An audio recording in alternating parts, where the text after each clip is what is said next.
Jamshedpur FC klub pelim dengan North East United akol North akjing yakni menyorong ke semifinal jong ke Indian Super League yang kesamoi ajal absan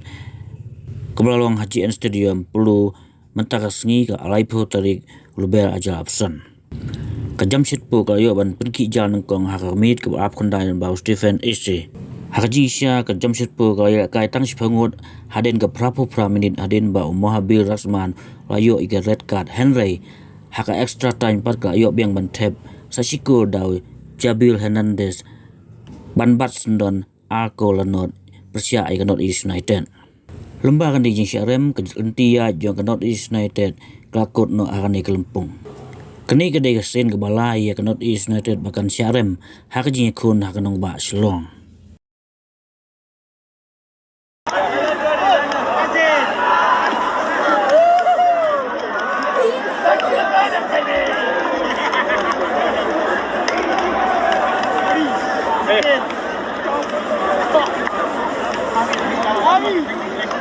Abi.